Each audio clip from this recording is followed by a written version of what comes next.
In this video, we are reacting to Dave from Fresh Baked. We are talking all about Frontierland today. Mr. Michael Webba was watching this video in particular and thought, you know what, this would be a cool topic to kind of talk about and discuss. It's centered around Disneyland's Frontierland. We're going to talk about it. We're going to react to it. We're going to break it down up next on OG 5055.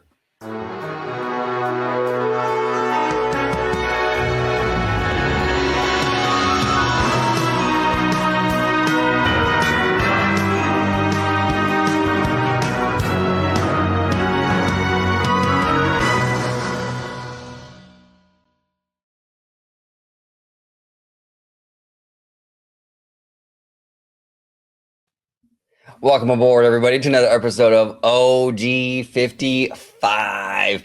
We are joined today by the amazing Italiano, George. Thank you so much for joining us again, brother. It's been a long time since I've seen you, sir. I know, it's been a long time and forever. Yeah. For the first time in forever. Exactly. What's kind of funny, we are recording this early in the morning. And we all woke up with neck and back pain. So we are officially old farts, right? Exactly. We crossed over that threshold. Exactly. So if you see any of us moving, if you see us kind of moving weird, that's why. But George, if you could let everybody at home know where they can find you on social media. Yes, absolutely. Before I do, I just have one thing. Like, if there could be like a meme for me, like right now, is the scene in Spider-Man 2 where Tobey Maguire jumps off the buildings when he thought he lost his powers, and he's like, "I'm back. That was me in my 20s, like doing rope drop to close at Disney. Now it's like after the fact, he falls and he gets up. He's like, "My back." Yeah, exactly. That's great. That's perfect. But anyway, if you like to find me on social media, you can do so on X, formerly known as Twitter, at Disney George. You could also find me on Instagram under the Disney Italiano, and of course, you can find me here on my home base at Orange Grove 55 with Citrus Corner, with all that sweet, juicy, but sometimes sticky Disney news and info. There he is. And down below, we got our own Spider-Man in the house, Mr. Michael Webba, who is back. Mr. Webba, welcome back, sir. Yes, sir, OG. Thank you so much for having me on. I woke up and I decided to, what, I would, web sling my way in here today on this video because I got some thoughts on this. I want to react with you gentlemen, so let's go. Let's rock and roll. And where can the good people at home find you on social media, Mr. Webba? So you can find your friendly neighborhood Spider-Man on Instagram, Twitter, and here on OG55, Mr. Webba at Webslinger760. There he is. Okay, boys, let's dive into the topic at hand. Today, we are reacting to a fresh baked video. Big shout out to Dave. Let's go ahead, and this is actually from a video from a few days ago, 4 days ago. Titled "Massive Demo Looks Really Bad," but it's not all bad. See, that's the thing about Dave I like. Hey, he'll be critical. You know what I'm saying? He will be critical, but he likes to at least offset it by a little bit of silver lining, and I appreciate that about Dave. Absolutely. All right, here we go. Move. Here's a move I don't like from Disney at the Golden Horseshoe. There's no more shows here. Not even the piano player. There is not a single live show on the schedule for Golden Horseshoe. The stage is vacant. Okay, so real quick, in regards to this, we went to, George, this past summer, right? We went to, it's called, I believe, the Hoop-de-Doo Review. Correct. Okay. The Hoop-de-Doo Review, right? Which is basically the Golden Horseshoe, like on steroids. This thing is massive. And they have beer. You know what I'm saying? Which, me, I'm a beer guy. I love beer, you know what I'm saying? But all kidding aside, I mean, when you have a venue like this, right? And I know a lot of fans are like not necessarily into the alcohol at Disneyland Park. I understand that. But a venue like this, and after experiencing the Hoop-de-Doo, it works really well. It actually kind of fits the energy you're kind of going for when you have a saloon like this. I don't know. I mean, shows aside, even just add the beer. You're good. No, but add the beer, have a real ruckus, fun show, and I think you're golden. I mean, this is no pun intended. Horseshoe, yeah. Exactly. But it's kind of weird to me that they have nothing playing here, And honestly, I would serve some drinks and really liven this up a little bit. I don't know. That's just my thoughts. What do you think, George? Well, and this is the one thing I can understand where Bob Iger was going for with incorporating majority everything that's coming new into the park as IP. I get that to an extent. But these are the situations that come across when you solely heavily just rely on IP, because when you have that mindset and you look at an empty venue like this and you say, okay, well, what kind of IP can we put in this? You don't necessarily need IP. No. You know, you just, the Hoop-de-Doo review, they may have Disney jokes in there, but the whole show as a whole is there. It's more of a kind of like a vaudeville, kind of cabaret, kind of slapsticky kind of show. You don't need constant IP. And I feel like when they put all those eggs in one basket for everything, they kind of shoot themselves in the foot. They do, because honestly, I have no desire to see a Woody and Jesse show on that stage. I don't want to see that. I want to see, like, you know, a fun kind of, I don't know, like Billy Hill and the Hillbillies kind of stuff. You know what I'm saying? Laugh out loud, kind of funny, cool stuff. You know, I don't know. That's kind of where I'm at with it, and that's the problem. You're right, George. When Bob Iger comes out and he says, you know, we're focusing on IP, I get that, and really, it's the industry, and the normies love the IP. So we are different than the normies. Absolutely, there's that gap for sure. But there are certain things, like you said, George, that, like, I don't know. I mean, I think that, like, with this, you want to go non-IP, and I think adding the IP would really kind of water this experience down quite a bit. What do you think, Mr. Webba? Have you seen the shows here at the Horseshoe? Did you like them? What do you think about the IP? So actually, no, I haven't. I haven't seen the shows here. I actually told George this too. You know, growing up, it's actually funny. I actually had no interest in going in here, but now as an adult, I do. You know, so when I finally went in for the first time, though, really only a few years ago, I was like, okay, I like the aesthetic in here, right? But then I was like, okay, there's a food place, but then there's nothing like happening. Now I know sometimes that there would be a guy out there like talking about a show to come in, but I don't know if it was for a piano thing, because again, I don't know what thing they had going on in there. But I do remember watching a day at Disneyland, and they had like the dancing girls on the stage, and I was like, that's cool, you know. But bring the dancing girls back. Let's bring the dancing girls back. Come on. Yeah, exactly. Come on. And you know, but this is where I also talk about too, where you know Disneyland needs like more shows, or now more indoor shows, and now you're lacking one right here. Yeah, exactly. And these are the kind of shows I want to see. I want to see this, like, this non-IP fun stuff, like you said, with the dancing girls, the comedy, stuff like that. I have way more interest in that than going over to the Fantasyland Theater and watching some IP thing. I just, for me personally, and everyone's mileage varies, you know what I'm saying? But the Horseshoe is a really fun venue. And sorry, bro. And I was just going to say, and I remember the last time we went in there, they had the piano player. They did. And it's just a shame, because I thought, well, at least they have something going on in here. And now it's like a complete, you know, ghost town, no pun intended. But they had mentioned that Pirates of the Caribbean, the Hungry Bear, and what was the other one that was part of the I think it was the Main Street USA train station, I believe.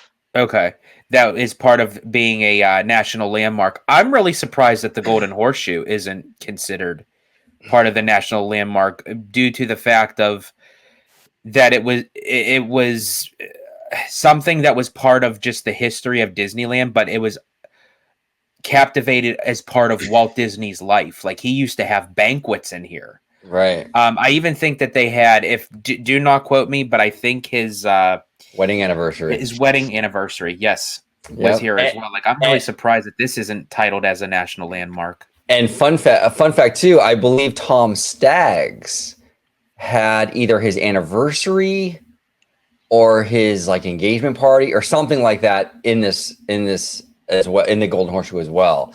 So yeah, it's an important space. They have to inject some life into it.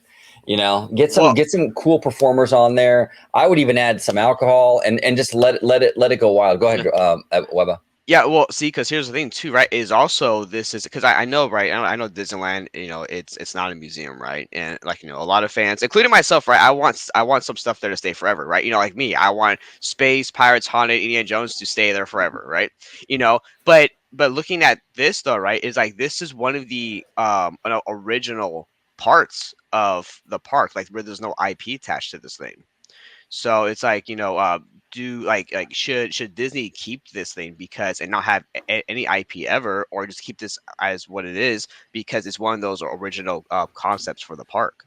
Right. See, Well, I would want it to stay there because I feel like it is part of a national treasure of Disneyland. yeah, me too.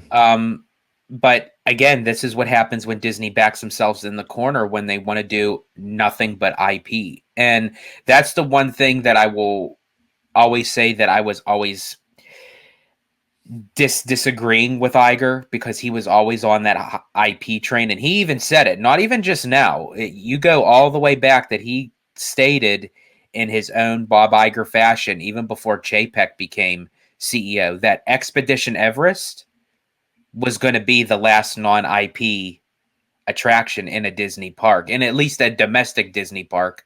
And he stuck to his word because I believe Expedition Everest was the very last one. IP, it reduces risk for the company shelling out millions and millions and millions of dollars in these things because IP has a built-in audience. Right. So when you do a new thing, if you put a new performance here and it's not IP, it's some cowboy western like funny skit show. Well, the normies might love that, you know what I'm saying? And they probably would, but they don't know what that is, so they can't get hyped over it. You put Woody and Buzz in here, okay, they know Woody and Buzz. Oh, we'll go to the Woody and Buzz show. So, and and the other thing is too, OG, because you had mentioned the Hoop-Dee-Doo review, and this is the one thing where Walt Disney World has the one leg up from Disneyland, and that's by having the enormous amount of space where you can kind of have these different specialties where it doesn't necessarily have to go into a theme park because the Hoop-Dee-Doo review is over at Fort Wilderness. right. It is up to the guests to say, you know what? Yeah, let's go over to Fort Wilderness because we want to see Hoop-Dee-Doo review. Well, and it also allows them to get a little bit more wild, a little bit more edgy, because it's really raucous in there. You know what I'm saying? And I think being that the Golden Horseshoe is in Disneyland, there's like this tendency to sort of like you got to water it down and keep it kind of, I don't know. I disagree with that mentality. You know what I'm saying? A lot of times, I mean, within reason, obviously, you know what I'm saying? I mean, nothing inappropriate, but oh man, I don't know. But you want to take the energy from the Hoop-Dee-Doo and you want to put that in here, you know what I'm saying? On a smaller scale. But I feel Disney's hesitant because it's in Disneyland. And like you said, George, Disney World's at an advantage because they have more room and they can put cool stuff like that at their resort hotels and they have more creative freedom, and the list goes on and on and on. And I do hope that in time with Disneyland Forward, they can add more entertainment. They could add more shows because the Disneyland Resort does need it. Oh yeah. Absolutely. Absolutely. Indefinitely. This used to be such a historical place, considering all the great shows, Wally Bogue and etc. The great shows that they've done at the Golden Horseshoe. And there's just been a slow and steady decline. Billy Hill and the Hillbillies. And now they're at Knott's. Quality of the shows that are done here. We've had Laughing Stock, Billy Hill, and then it was the dueling pianos, and then it was just one piano, and now it's no piano. That's state of affairs. Live entertainment is essential to the Golden Horseshoe because I promise you, most people are not going into the Golden Horseshoe for the high quality dining experience. No, they're not going in there for the high quality dining experience. He's right about that. But that's why I would add the alcohol option, because people would go in there for that. And that's also a moneymaker for them.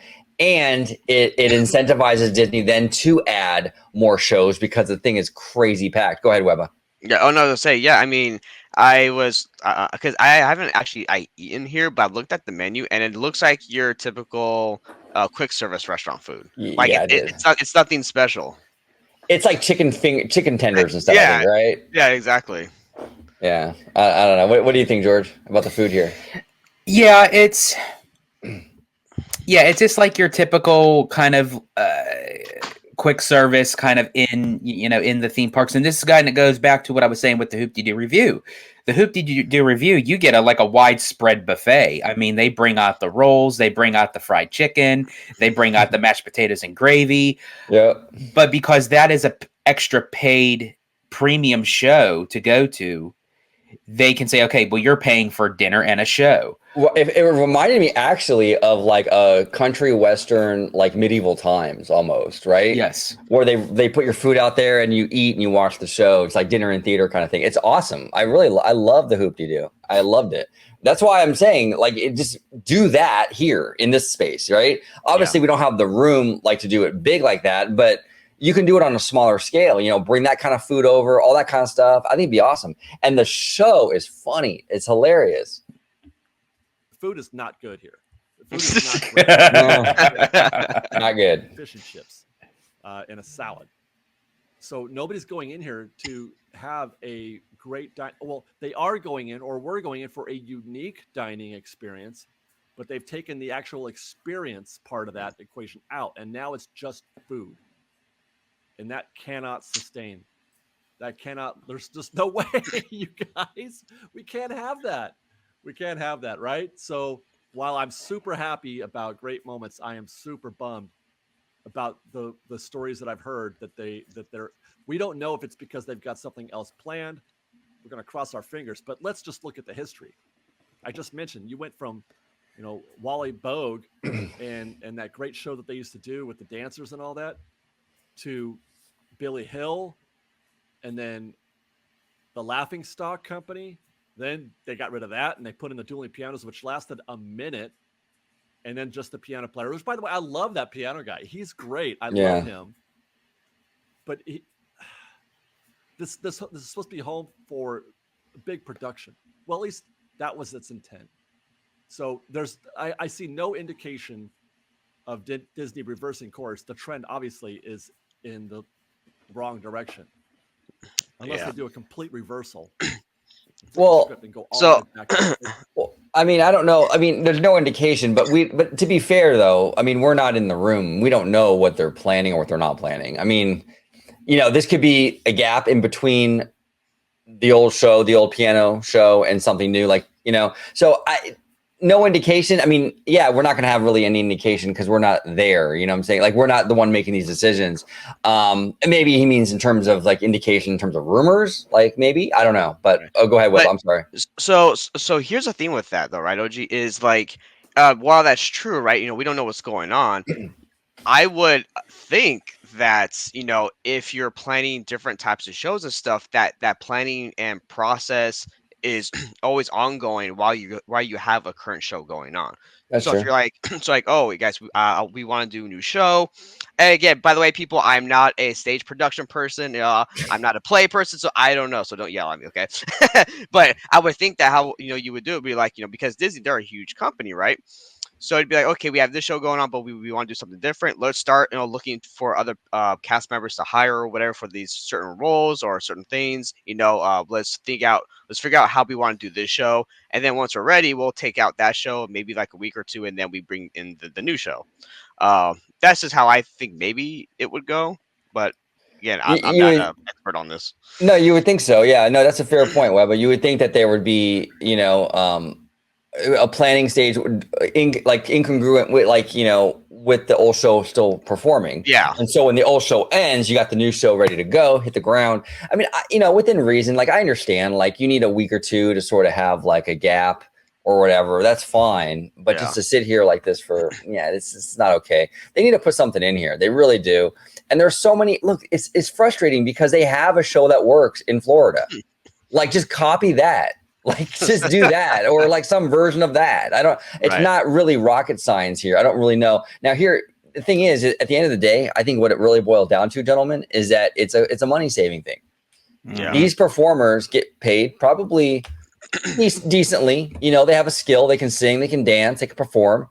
It's probably expensive to put these shows on. And that's why you saw the show go from Billy Hill with a group of guys on there to one guy on a piano. You Right. know? Which, by the way, if you do want to see Billy Hill and the Hillbillies, they are performing over at Knott's Berry Farm. So if anyone is a huge fan of them, definitely check them out. They're hilarious. I love the show that they put on. And that's the one thing that Knott's has over Disney is when it comes to the live performances with entertainment and what have you, they do it well. And actually, since we're all in the Frontierland theme, I think Knott's does the frontier Western kind of notion well, where you get on the train and the train's being hijacked, but it's kind of in a comedy kind of style. Like Knott's does honestly the old frontier well. And I kind of wish Disney would kind of maybe not do it exactly how Knott's, but just kind of like get back into that notion. Yeah, that was one element of Knott's I loved. When you're on the train, which is a full-size freaking train too. It's massive and it's beautiful. But the great thing about that train is that you're on there, and like you said, George, they hijack the bandits. They hijack your train, and it's all a good fun. It's nothing scary. You know, like little kids aren't going to be like upset or anything. But it is in a funny way. It's brilliant. It's absolutely brilliant. It provides entertainment on the mode of transportation. It adds to the energy, the theme. It's just fantastic. Big production in there, but like I said, what they're doing, in the past does not suggest that that's likely, and that bums me out. What also bums me out, I'm sorry to say, here we go. Rancho, you may have heard us discuss this in our live stream on Thursday. They have changed the menu quite a bit.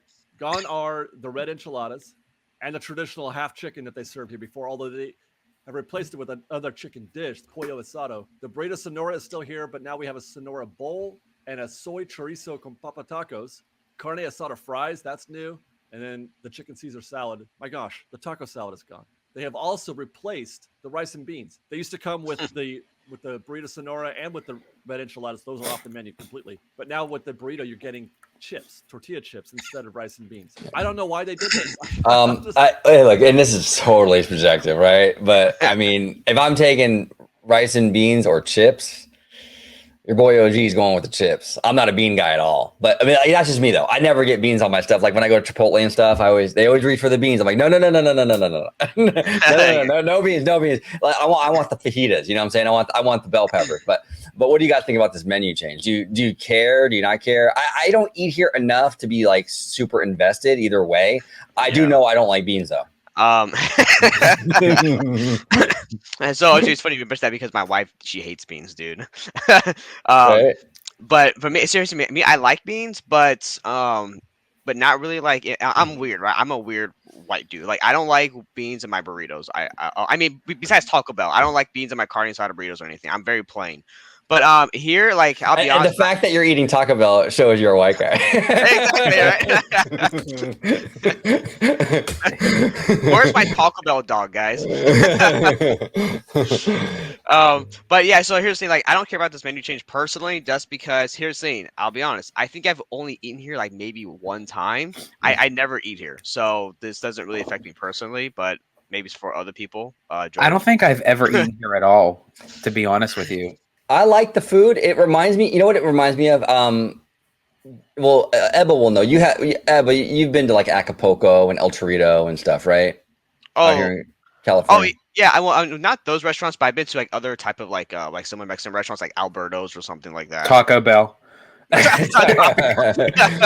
Yeah, this place is sort of like Georgia, because you're in Pennsylvania, so I'm not sure what franchises you have out there, but this is similar to like an El Torito, I guess, in terms of quality of food. If I were to compare it out into the outside world, that's kind of where it's at. You know what I'm saying? We don't have any kind of that fancy schmancy kind of like the fanciest thing we have out here when it comes to Mexican food is a Mad Mex.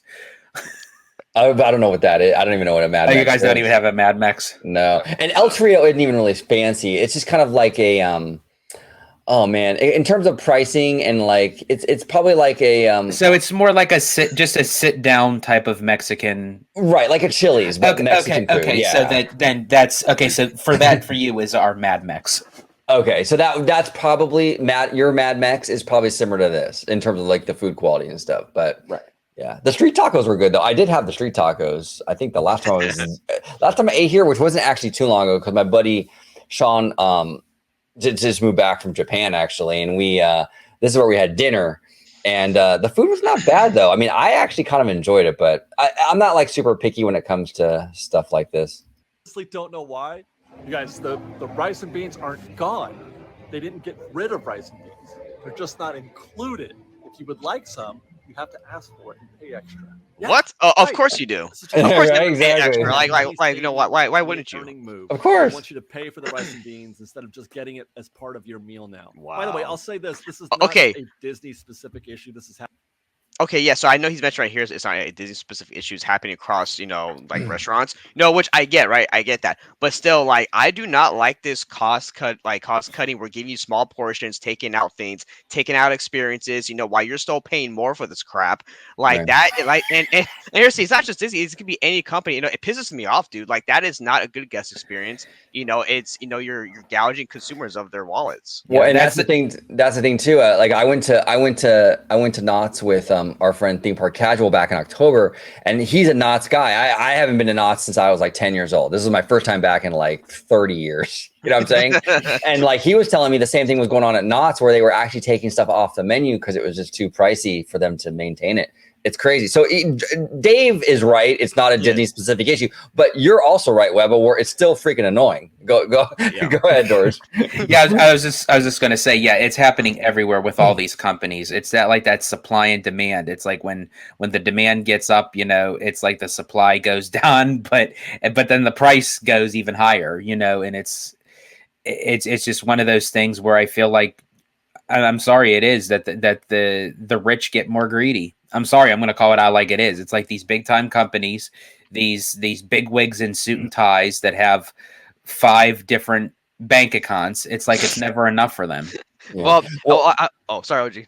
Oh no, I was gonna say too. One of the things that really bothers me out here in California, and this is a big pet peeve of mine, and this isn't a Disney specific issue at all. It's a California thing. It's like out here for a long time now, you don't get a straw with your drink automatically. It's like the beans over here. Oh. Okay, you're not getting it automatically. Now you're not paying for it, but you got to ask. And the other thing that they do out here in California is they hide the napkins. A lot of these places, I have to go and find someone that works there and ask them, "Can I have a napkin?" They don't put them out anymore. Well, I do know, like at Disneyland, like every time that I eat at Hungry Bear, they fill up my drink to the very tip of the rim, where it's going to like overflow because of the ice. And I'm like, do you have a lid? Like I could use a lid. Like you expect me? Yeah, you expect me to like carry all this over to the table, and it's like this thing's gonna like overflow. Can I have a lid, please? Oh yeah, sure. Can I have a straw, please? Oh yeah, sure. It's like this shit should automatically come onto the tray. Like, well, that's what I'm saying, and that's a California thing. To be fair to Disney, the straw stuff and all that, it's California, but it's super frustrating. And you're right; they fill it to the top, and then you're going to walk back with the tray with the full thing. Like, good luck making it back. Now, don't get me wrong; I do enjoy a full drink because there are places that only fill it like a fourth of the way, and I'm like, and then they just dump all ice in it just to kind of make it raise, and I'm like, okay, well, so I do appreciate Disney for filling the whole drink up, but just give me a lid and a straw. I know, but things like you're walking back like this, and then I keep imagining myself tripping and dropping all my shit. Like I'm like, yeah, exactly. I'm telling you, it's crazy. Happening all over the place. Shrinkflation conversation we had. They don't want to charge you more because obviously people are really upset about paying more for everything, inflation, etc. So they're doing the opposite. Instead of raising the prices, they're going to charge you the same, but then give you less. Or in the case, like I've seen in other theme parks. Yeah, exactly. That's exactly what Webba was saying. Yeah, so again, I will always bring this experience up, and this is when this is a little bit after Waistlines McCarthy, when she made that kind of fat comment about people's waistlines. I went to Hungry Bear, and OG, I always tell you this, I don't know if you remember, but I made a comment on your video because I'll tell you, I was at Disneyland. I went to Bengal barbecue, right? I was getting my my dish for like the rice, the coleslaw, and like the 2 skewers, right? Because I love Bengal barbecue. That thing went up like $1 and something, and they shrunk the skewers, and I was like, "What is this bull crap, guys? You're gonna charge me more money and then give me little ass skewers? Come on, dude!" Oh man, well, the Bengal barbecue is really good food, I think, in my opinion, but it's pricey, and you don't get a whole lot. You know what I'm saying? No, you don't. And real quick before we move on, it is funny how I got a green shirt, Eva. You got a green shirt, and then George is in the middle with the black. It's like a George sandwich right here, you know. Just add 10% to your bill at the end. That plus, it's just a surcharge. Here's your meal is $20. Plus, we're gonna make you pay $2 more just because. I hate it. SeaWorld does that, and SeaWorld does it a lot. Upset about that. I don't know if that's right for this. And it's crap food too. Video. Yeah. But there we are. That's something. That's the bad news of our dining experience. We're gonna go to our interesting video from Dave, and definitely make sure everybody check it out. I will be linking it down below. But crazy stuff. Yeah. And so what's going on, Webba? What's going on with our Frontierland, right? Because the Golden Horseshoe sits empty. Right. The Frontierland in Magic Kingdom is an absolute mess right now. They don't know. I mean, we don't know what's happening with that. Is it going to be Frontierland? Is it going to be New Orleans? We don't know. Well, okay. So with the whole shooting gallery thing, I guess that it's still a rumor, right? I guess that's still a rumor that's happening where the shooting gallery will be moved in place of a DVC. Now, I don't think that's been officially confirmed, but still, we have the whole, Beyond Big Thunder thing. And we, like I said, we don't know what's happening with their Frontierland. So in my head, when I was looking at this, I was like, okay, well, nothing's going on at our Golden Horseshoe, right? We have the shooting gallery, which I see people use here and there, but it's still kind of old school, right? It's very 1950s entertainment. Exactly. And then we have the little shop. OG, was it for the pin trading and stuff like that you got over there, and then we have Big Thunder Mountain, and the restaurant. But I'm like, okay, well, with this night forward, right? Could they be touching possibly our Frontierland, right? Because if they're looking at something with Walt Disney World's Frontierland, Golden Horseshoe, there's nothing going on over there. The food isn't good. And could they be looking at our Frontierland to do something with it, either to maybe possibly expand it somehow, or change it into an IP based area, like maybe have a Coco type of thing there, like more desert-ish, because we get Day of the Dead stuff a lot there. And on top of that, I see Coco there all the time. They can go in that Latin direction, and I'd be totally fine with that, because they actually kind of already are, like you said, with the Dia los Muertes. I think you pronounce it. I do apologize. There you go. The Day of the Dead, right? They have that stuff going on, and then they have even the older restaurant, the one that Dave was talking about, the Rancho del Zolico. Again, I'm terrible with these names, but the Zorro restaurant, even that one is you're really showing your white guy side today. I'm telling you, bro. I'm telling you, dude. Super white guy coming through here.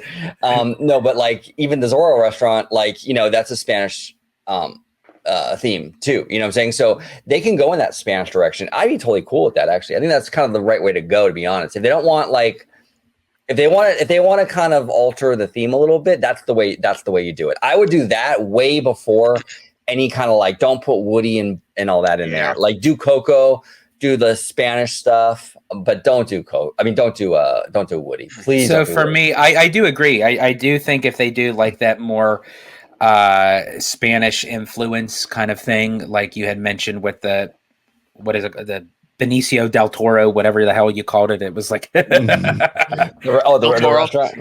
Yeah, that one. Yeah. The Zorro place. Yeah, of course. Yeah, that was my joke. I said Benicio del Toro. He's an actor. It's he was in. He's the collector. He's the collector in Guardians of the Galaxy. Yeah, and he was in Last Jedi too. Mm-hmm. And then Sin City and all that good jazz. So anyway, so for me, I'm going to slightly disagree, even though, yes, Coco could go into that space without a shadow of a doubt. Absolutely. But if I still had a pick where I would like Coco to go, I still think it would go much better over at DCA. Oh, absolutely. Yeah. If Disney said it's either or, don't do Coco in Frontierland. Do it you got to build a proper Latin area at DCA with Coco and all that. But if they want to do both, which they've done before, where Toy Story's in both parks, stuff like that, then I would be fine with more Coco and Frontierland. But yeah, you're right. Exactly. Yeah. Oh yeah. If they wanted to do both, absolutely. If I just had to pick and choose, I would want Coco and DCA. However, I would still do more of an Encanto kind of area in Disneyland, even though that's not Frontier. But then, as Mike was saying, that could be what's beyond the frontier, you know, so you kind of have that Encanto infused kind of notion, because I feel Encanto would fit more of Disneyland Park, where Coco would be more DCA. I'm surprised, to be honest with you, that Zorro restaurant, there's no rumors of that becoming like an Encanto restaurant or something. I could totally see that happening. Because Zorro's not a hot IP right now by any means, but Encanto is. Go ahead, Webba. Well, and see, and maybe this is all speculation, everybody, right? All speculation. But maybe if they do turn Frontierland into an IP-based type of land, like with Encanto or something, then they might start to do that, right? Then they might start to turn things in Frontierland into IP-based stuff. So with Golden Horseshoe, you know, of course don't want to see Woody or whatever up there, but it's like, what if that is their plan, right? Okay, what if Blue Sky here, guys? What if, right? But you know, but what if that's their plan? Not for Woody per se, but like let's say for like a Hispanic, Latino, Mexican type of show. In there. Oh, that's cool. No, I'm cool with that. A Latino, like a Latino thing, a Latin thing. I'd be cool with that. You know what I'm saying? See, that's the thing too. This is why it's hard to get into this like absolute stuff, because, for example, that you just mentioned, Webba, right? An IP Latin show going into the Golden Horseshoe. But here's the thing. Coco is a unique franchise where he's a performer.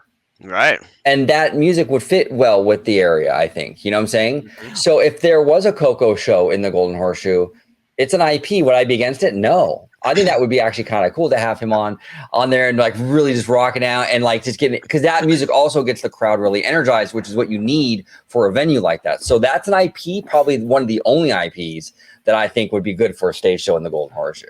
Well, and also too that they're also kind of testing the waters, no pun intended, because there's also going to be kind of a Coco themed inspired show along with dinner on the Disney Treasure that's going to be coming out on the Disney Cruise Line. So that could be kind of like that tester to see how people kind of really take to, you know, I mean, obviously everyone loves Coco. I've never spoke to anyone about that film and they say they disliked it. You know, I don't even say, I hear them say I liked Coco. I always hear I loved Coco. But as a bigger demographic, especially for people who are just travelers other than just the diehard Disney fans like we are, you know, how is the demographic for a live Coco performance? And I think honestly, as I said, as they test those waters on the Disney Treasure, I think in time, I think that would be the right way to go if they wanted to just stick to all IP.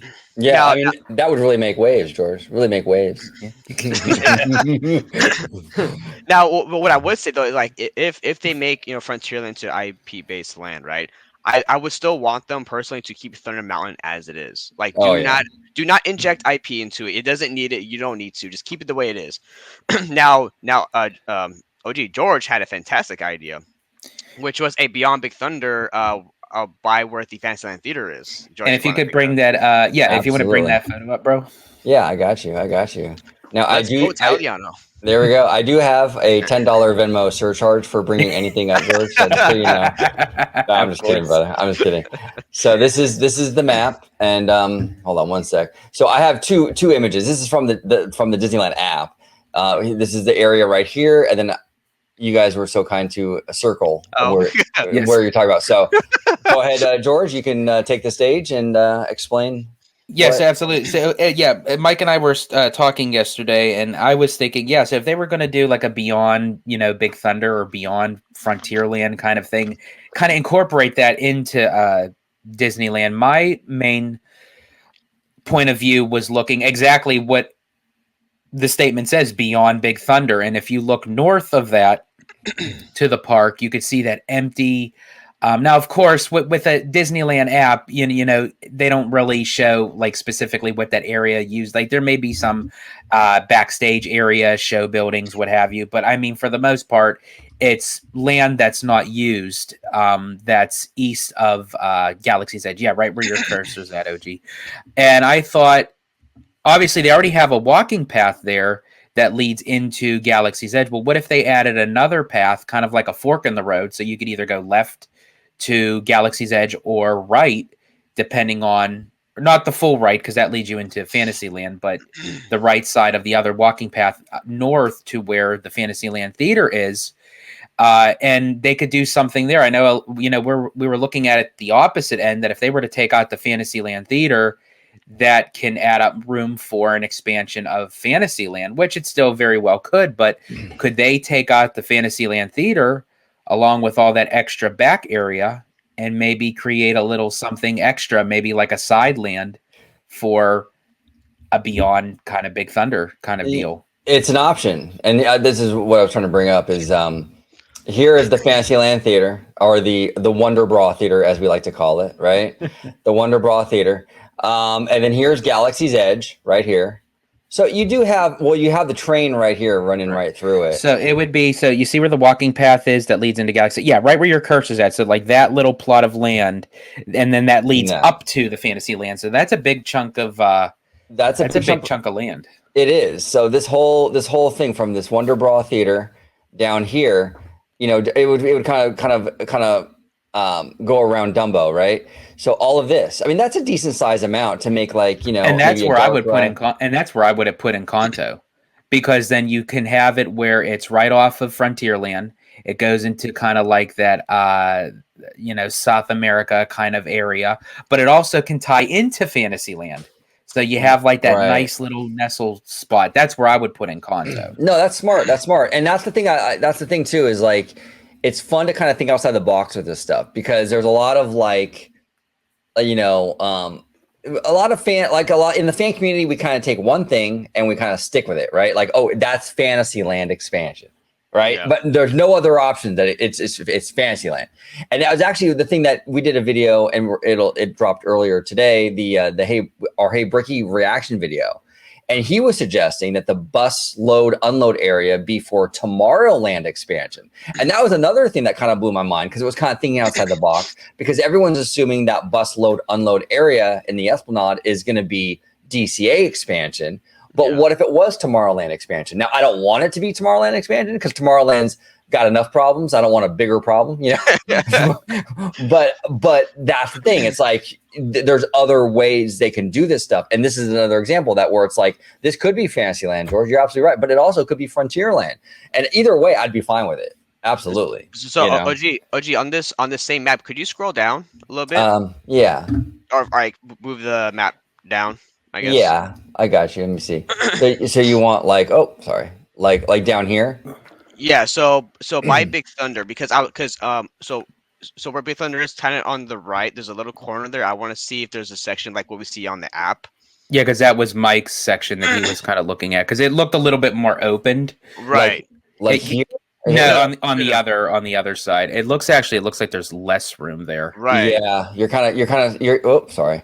I have this stupid Apple mouse. Dude, bro, I'm gonna need a Dramamine. You know what I'm saying?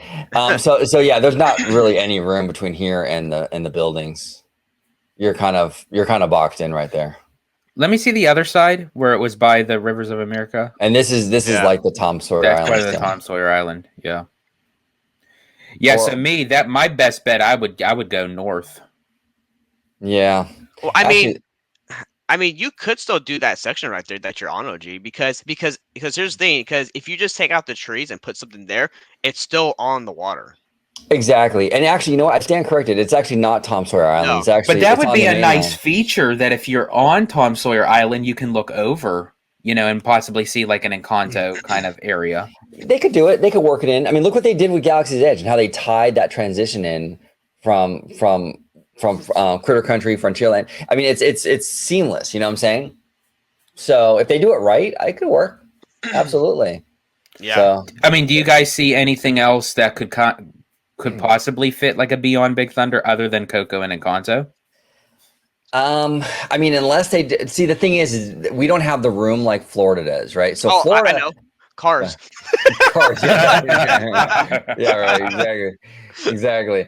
But like, we don't have the room that like Magic Kingdom has, so we don't have the option. Like that spot up there, let me show you. Like the spot that we were talking about initially, like all this isn't enough for a new land. So it would have to be either Fantasyland or Frontierland. Like there's no like, I mean, I guess you could make it a land, but it would be so tiny. It would be very small. So, I mean, is there anything else that you would use other than Coco and Encanto, or do you think those would be like the only IPs that would fit like between the notion of Fantasyland and Frontierland? Yeah, that would be the only ones. Like you Well- have to have something. I think Latin in there to fit in there. But I mean, maybe I'm wrong. What do you think, Ebba? Well, so I want to bring this up just because I should brought this up on the video that we did with Tones yesterday.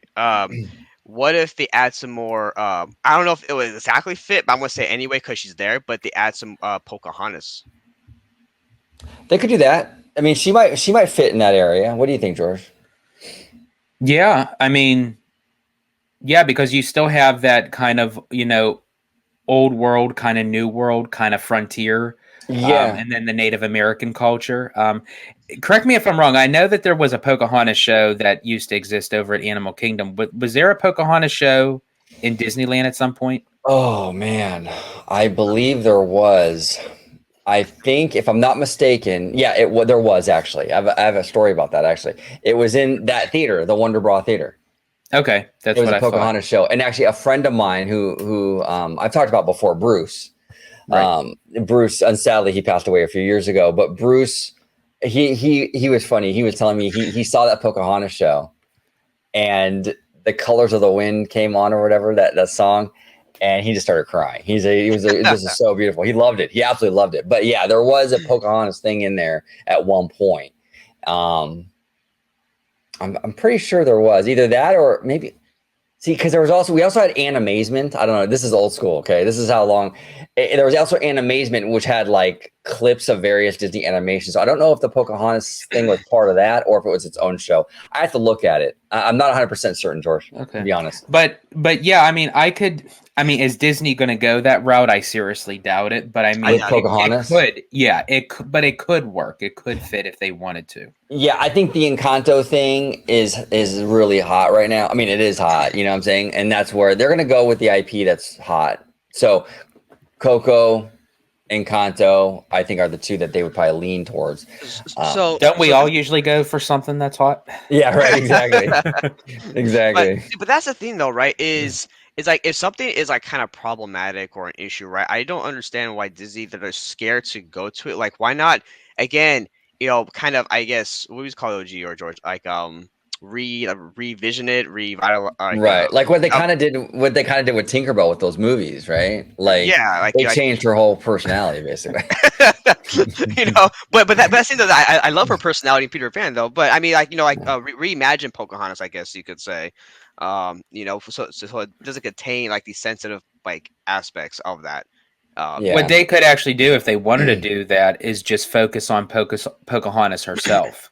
Right, like, yeah. as far as like with her tribe and her culture and connecting with nature, like they didn't even have to even add anything with John Smith to it. Yeah. Well, and that's the thing too, is that Disney feels comfortable enough with that character because they still use her quite a bit.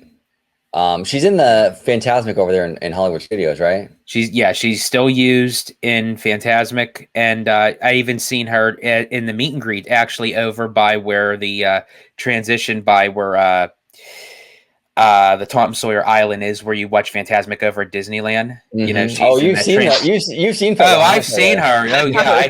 I've seen her. Yeah, trust me.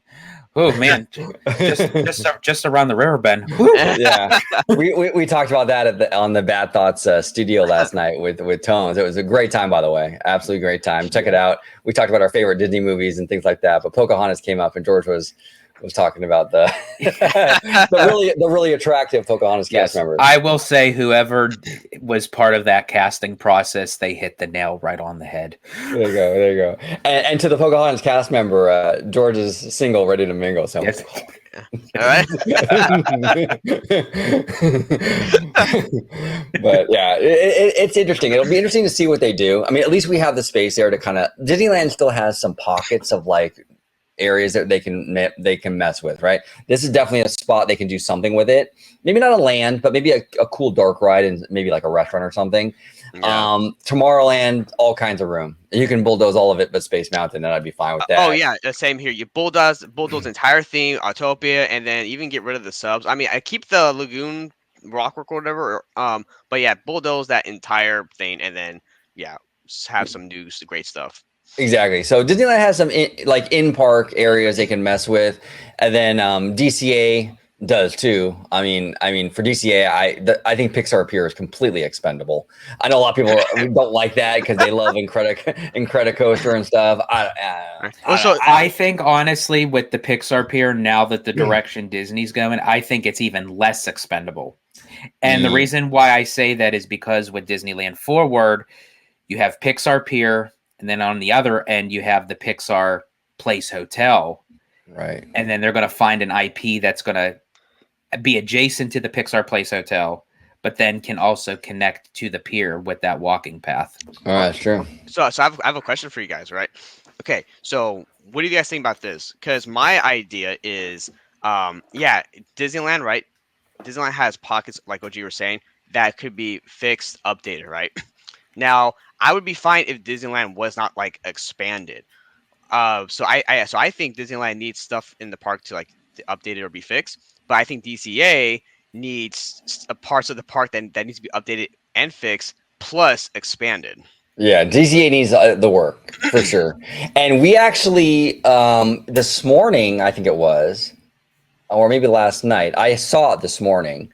Theme Park Wizard sent us. That was, I believe, was last night. Yeah, and I actually want to do a video on that. That was interesting from the website, and it kind of shows you the mindset of Disney that they really are focusing on DCA. We'll do a video. We'll save that for a video because that's a whole can of worms. But that would be that's what DCA is my baby. I think there's so much potential there. Please, Disney, go all out. We just talked about it.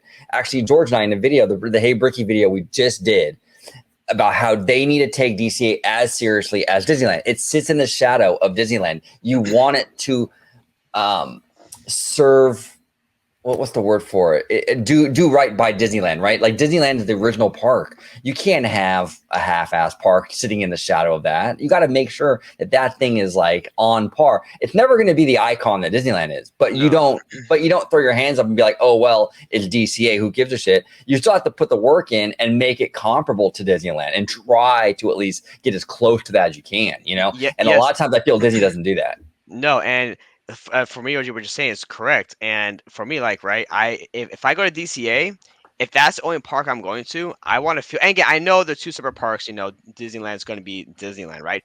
But I want to feel like I'm going there, and it's going to be worth my single price admission. Exactly. Exactly. I want to go in there feeling like I'm getting the same quality experience that I get from Disneyland.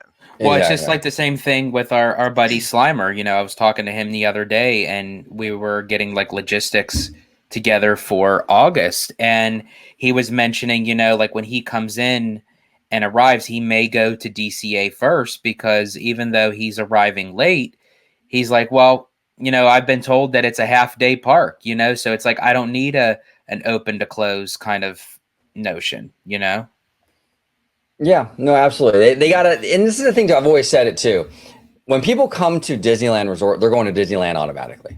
Yeah. You're not coming to Disneyland not to go to Disneyland. You're not going to ever come from Japan just to go to DCA, right? Yeah. So it's smarter to fix DCA up and bring it up to par because if you can make DCA a must-have experience, a must-see experience, then you'll guarantee both. Because you're not going to go just to DCA, no matter how good it is. You're always going to go to Disneyland. So make DCA as good as you can, attract people to go to DCA, and you'll automatically get the Disneyland visit too. Right. But it doesn't work in reverse, though. Some people will go to Disneyland and skip DCA. DCA is more expendable, right? So do DCA, make DCA crazy good, and then you lock in both parks way easier. Because for as much as a Disney fan as Slimer is, to Disneyland, he's a traveler. He's a tourist. So even in his mind thinking as a tourist, it's like, okay, well, I only need half day to go to DCA. So I'll just go to DCA upon my arrival date because, as I said, he doesn't need open to close. And it's a shame, really, because DCA, and that's the mentality. See, me, I could do an open to close at DCA. Well, I can find ways to, but I mean, to that traveler that's saying, okay, well, compared to Disneyland, I'm only going to hit certain things. I only need a half day. Where I want Disney to kind of showcase DCA to say, you know what? No, it's a full day park. Yeah, do what Tokyo has done with their second gate, Disney Sea. and make it like a must experience thing, you know? So, but gentlemen, I have to get going. I actually have a doctor's appointment that I got to head over to. So, I do appreciate you gentlemen so much. The Italiano, if you could let everybody at home know where they can find you on social media, sir. Absolutely. You can find me on X, formerly known as Twitter, at Disney George. You could also find me on Instagram under the Disney Italiano. And of course, you can find me here on my home base at Orange Grove 55 with Citrus Corner with all that sweet, juicy, but sometimes sticky Disney news and info. There we go. And Webb and I are wearing the same shirt. I called him this morning, like, are we still doing it? He goes, yeah, we're still doing it. I'm like, Right. Webba, thank you so much for joining Mr. Webba, our friendly neighborhood Spider-Man. If you could let everybody at home know where they can find you on social media. OG, thank you so much for having me on. You know, because after this video, I have to web sling to work and, you know, fight some crime, you know, catch some criminals. But, you know, so it's always a good time being here with you, gentlemen.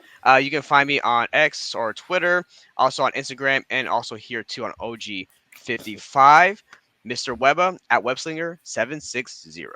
Yes, and we are working on some Webba content, right, Webba? Yes, absolutely. Stay tuned for that. Absolutely. Comment down below with all your thoughts on the Golden Horseshoe, Frontierland. You know, what direction Disney might be going. You know, Beyond Big Thunder over in Walt Disney World. If you want to talk about that and how it relates to Disneyland, all that good stuff, we would love to hear from you. Comment down below. And as always, have a wonderful, wonderful day. 세상은 누구에게나 공평하게 추악해.